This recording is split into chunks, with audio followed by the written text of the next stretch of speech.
जय श्री राधे राधे, जय माता दी। दोस्तों कैसे हैं आप लोग? आशा करती हूँ आप लोग बहुत ही अच्छे होंगे। आपके अपने चैनल राधे राधे में आप सबका बहुत बहुत स्वागत है। दोस्तों आज ये कथा बहुत ही पुण्यकारी कथा है जो विष्णु पुराण में की कथा है। तो आज आपको हम ये कथा सुना रहे हैं जो ये पावन वैशाख मास चल रहा है। इसे बहुत ही पुण्यकारी कथा है और इसे सुनना चाहिए, इससे हमें कुछ सीख भी लेना चाहिए।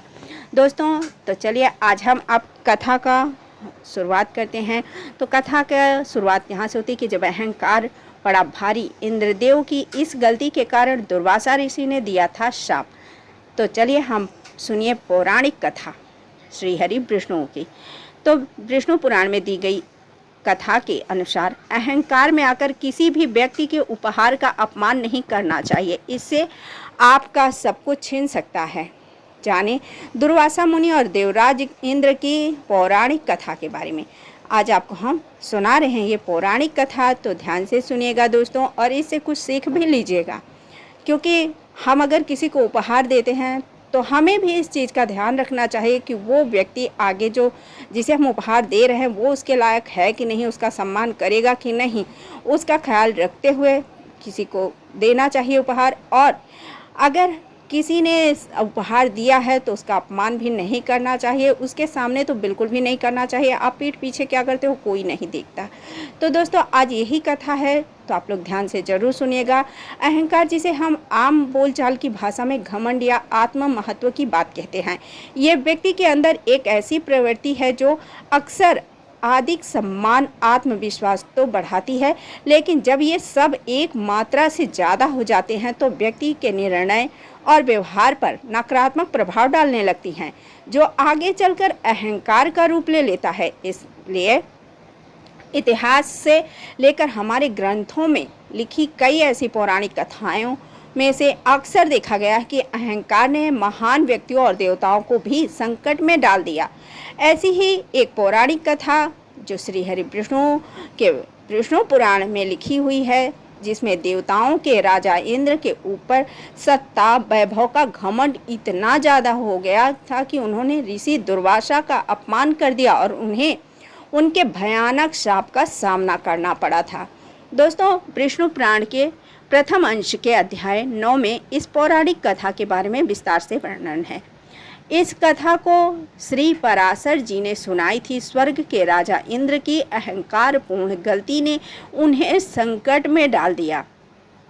उनकी शक्ति वैभव से लेकर प्रतिष्ठा तक नष्ट हो जाने से लेकर स्वर्ग तक छीन गया था। ऋषि दुर्वासा के इस शाप से देवताओं से छीन गया था स्वर्ग। दोस्तों देवताओं ने बहुत कोशिश के बाद भी अपने स्वर्ग को नहीं बचा पाए।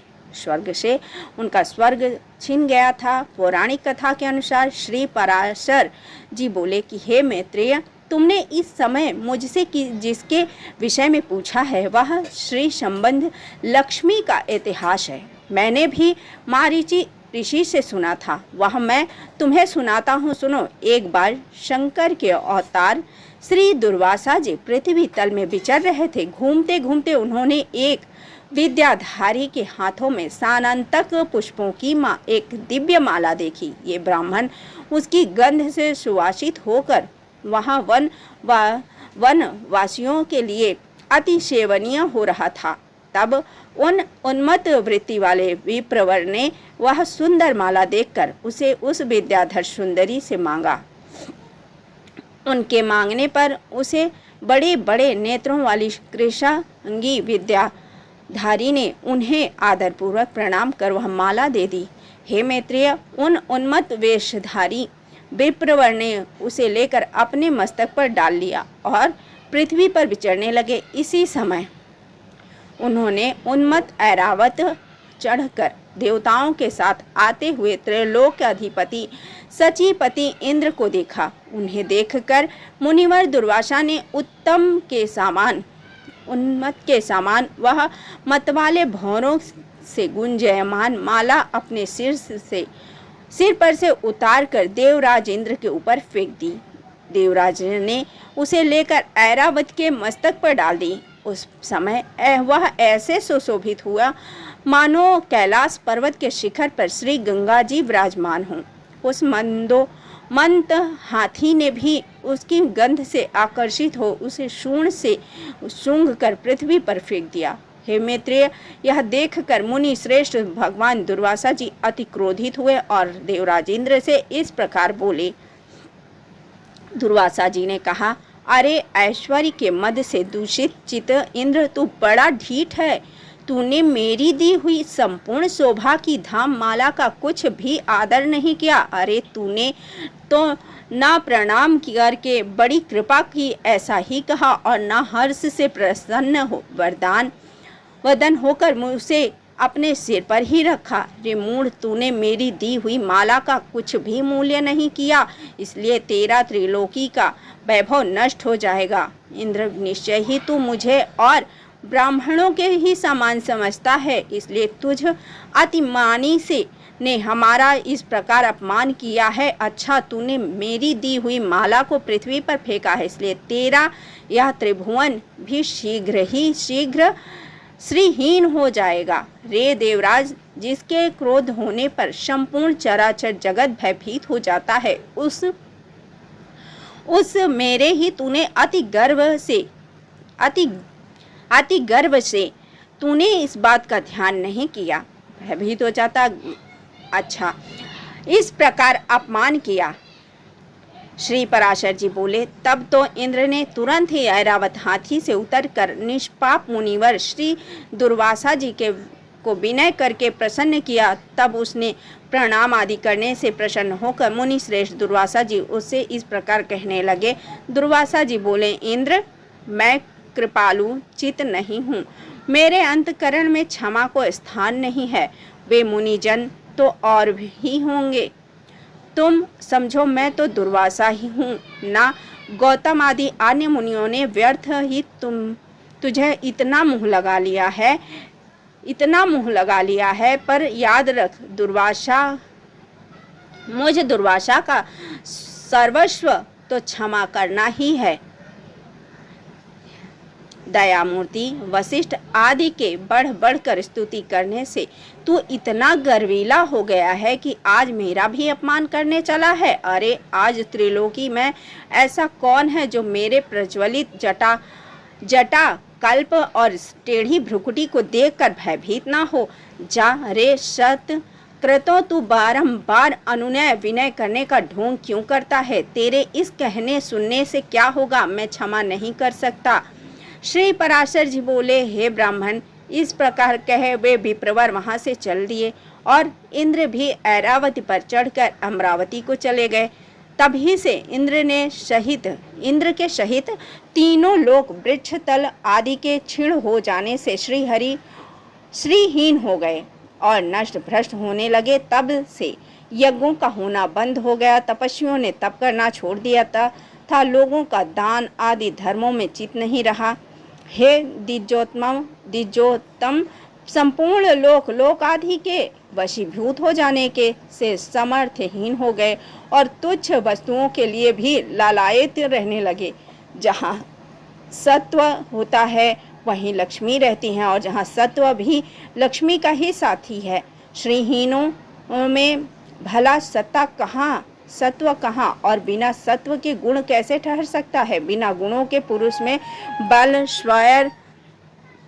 बल श्रीहीनों के यहाँ लक्ष्मी कहाँ? इस प्रकार त्रिलोकी के श्रीहीन और सामर्थ्यहीन हो जाने पर दैत्य और दानवों ने देवताओं पर चढ़ाई कर दी।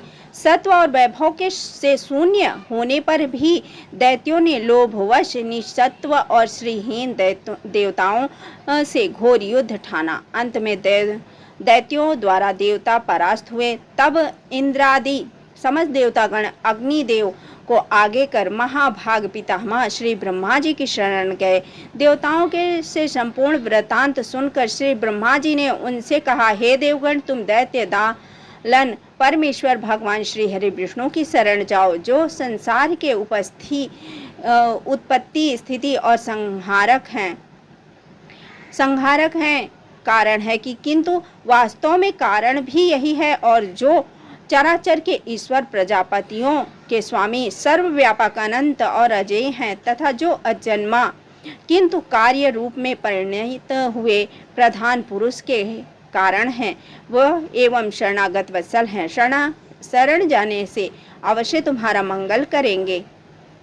श्री पराशर जी बोले, हे मैत्रेय, संपूर्ण देवगणों से इस प्रकार वह कह लोक पितामह श्री ब्रह्मा जी भी उनके साथ क्षीर सागर के उत्तरी तट पर गए। वहां पहुंचकर पितामह ब्रह्मा जी ने समस्त देवताओं के साथ पद्मनाभ श्री विष्णु भगवान की अति मंगलमय वाक्यों से स्तुति की। ब्रह्मा जी कहने लगे, जो समस्त अणुओं से भी अणु और पृथ्वी आदि समस्त गुरुओं से भी गुरु है, उन निखिल लोक विश्राम पृथ्वी के आधार स्वरूप, प्रकाशय, अवेद स्वरूप, सर्वस्वरूप, सर्वश्रेष्ठ, अनंत, अजय और अव्यय नारायण को मैं नमस्कार करता हूँ। मेरे सहित संपूर्ण जगत जिसमें स्थित है, जिससे उत्पन्न हुआ है और जो देव सर्वभूतमय है तथा जो पर से भी पर है, जो पर पुरुष से भी पर है, मुक्ति लाभ के लिए मोक्ष कामी मुनि जन जिसका ध्यान करते हैं तथा जिस ईश्वर में सत्वादि प्रकृति गुणों का सर्वर्थ अभाव है, वह समस्त शुद्ध पदार्थों से भी परम शुद्ध परमात्मा स्वरूप आदि पुरुष हम पर प्रसन्न हो। जिस शुद्ध स्वरूप भगवान की शक्ति, कला, कष्ट और मुहूर्त आदि का काल प्रक्रम का विषय नहीं है, वे भगवान श्री हरि विष्णु हम पर प्रसन्न हों। जो भोक्ता और भोग्य, स्पष्ट और सृज्य तथा कर्ता और कार्य रूप स्वयं ही है, उस परम पद को हम प्रणाम करते हैं। जो विशुद्ध बोध स्वरूप, नित्य, अजन्मा, अक्षय, अव्यय, व्यक्त और अविकारी है, वही श्री हरि विष्णु का परम पद है, जो ना स्थूल है, ना सूक्ष्म और ना किसी अन्य विषय का गण है विषय है। वही भगवान श्री हरि विष्णु का नित्य निर्मल परम पद है। हम उसको प्रणाम करते हैं। भगवान श्री विष्णु की स्तुति को संक्षेप पर लिखा गया है। श्री पराशर जी बोले, ब्रह्मा जी के इन उद्गारों को सुनकर देवगण ही भी प्रणाम करके बोले, हे प्रभु, हम पर प्रसन्न होकर हमें दर्शन दीजिए। हे जगन्नाथ, हे जगतात्मा, हे सर्वगत अच्युतम, जिसे हे भगवान ब्रह्मा जी की भी नहीं जानते, आपके उस परम पद को हम प्रणाम करते हैं। श्री पराशर जी बोले, हे मैत्रेय, इस प्रकार स्तुति किए जाने पर शंख चक्रधारी भगवान परमेश्वर उनके सम्मुख प्रकट हुए। तब उस शंख चक्र गदाधारी उत्कृष्ट तेजो राशिमय अपूर्व दिव्य मूर्ति को देखकर पितामह आदि समस्त देवगण अति विनय पूर्वक प्रणाम कर क्षोभ बस चकित नयन हो उन कमल नयन भगवान की स्तुति करने लगे। देवगण बोले, हे प्रभु, आपको बारंबार नमस्कार है। आप निराकार और निर्विशेष होते हुए भी ब्रह्मा, शंकर, इंद्र, अग्नि, पवन, वरुण, सूर्य और यमराज सब कुछ आप ही हैं। हे देव, वसु, मरुदंड, साध्यगण और विषय देव भी आप ही हैं। हे रूप के, हे आपके सामने उपस्थित यह समस्त देव समूह भी आप ही हैं का विस्तार है, क्योंकि आप ही संपूर्ण जगत में व्याप्त हैं। आप ही यज्ञ हैं, आप ही वष्ट कारक हैं और आप ही ओंकार तथा प्रजापति हैं। हे सर्वात्मा, हे विद्यात्मा, वेद और यह पूरा संसार सब आपका ही स्वरूप है। हे विष्णु, दैत्यों से पराजित होकर हम व्याकुल अवस्था में आपकी शरण में आए हुए हैं। हे सर्वस्वरूपे प्रभु, हम पर प्रसन्न हो और अपने तेज से हमें पुनः सशक्त करें। हे प्रभु, जब तक जीव आपके शरण में नहीं आता, जो समस्त पापों का नाश करने वाले हैं, तब तक वह दीनता, इच्छाओं, मोह और दुख से घिरा रहता है। हे प्रसन्न आत्मा, हम शरणागतों पर कृपा करके और हे नाथ, अपनी शक्ति से हम सभी देवताओं के खोए हुए तेज को पुनः बढ़ा दें। श्री पराशर जी बोले, विनती, देवताओं द्वारा इस प्रकार स्तुति किए जाने पर करता भगवान हरि प्रसन्न होकर इस प्रकार बोले, हे देवगण, मैं तुम्हारे तेज को फिर बढ़ाऊंगा। तुम इस समय मैं जो कुछ कहता हूँ वह करो। तुम दैत्यों के साथ संपूर्ण औषधियाँ लाकर अमृत के लिए क्षीर सागर में डालो और मंद्रांचल को मथनी तथा वासुकी नाग को नेति बनाकर उसे दैत्य और दानवों के सहित मेरी सहायता से मथ कर अमृत निकालो। तुम लोग नीति की अवलंबन कर देवताओं से कहो कि इस काम में सहायता करने से आप लोग भी इसके फल में समान भाग पाएंगे। समुद्र के मंथन पर उसने जो अमृत निकलेगा उसका पान करने से तुम सबल और अमर हो जाओगे। हे देवगण, तुम्हारे लिए मैं ऐसी युक्ति करूंगा जिससे तुम्हारे देसी दैत्यों को अमृत ना मिल सकेगा और देसी अमृत ना मिल सकेगा। उनके हिस्से में केवल समुद्र मंथन का कलेश ही आएगा। यह समुद्र मंथन वह महान घटना है जिससे अनंत लक्ष्मी जी अमृत और अन्य 14 रत्न निकले थे। इसके साथ ही देवताओं के लिए फिर से स्वर्ग की प्राप्ति हुई। इस मंथन में निकले अमृत का पान देवताओं ने किया और पुनः राक्षसों से युद्ध करके स्वर्गलोक हासिल किया। ये कथा हमें इंद्र का पतन ही नहीं बल्कि अहंकार, विनम्रता और कर्म का महत्व भी सिखाती है। इसलिए व्यक्ति को अपनी शक्ति, ज्ञान आदि का कभी भी अहंकार नहीं करना चाहिए। दोस्तों, यहीं पे देखिए समुद्र मंथन हुआ जिसमें सिर्फ अमृत नहीं बहुत सारे रत्न निकले। इसी समुद्र से ही विष भी निकला था जिसका पान भगवान शिव शंकर ने किया था। भगवान भोलेनाथ भोले हैं, विष तो खुद ले लिए और अमृत देवताओं को बांट दिया। लक्ष्मी जी जो निकली वो श्री हरि विष्णु ले लिए। इसी तरह दोस्तों समुद्र मंथन से बहुत सारी सामग्रियां निकली जो सभी को भगवान शिव ने ही बांटा था। दोस्तों, ये कथा आप लोगों को कैसी लगी? आशा करती हूँ आप लोगों को जरूर पसंद आई होगी। पसंद आई हो लाइक कीजिए, शेयर कीजिए और सब्सक्राइब कर लीजिए राधे राधे चैनल को, क्योंकि हम ऐसी कथाएं आपको सुनाते रहते हैं। जय श्री हरि विष्णु, जय लक्ष्मी नारायण।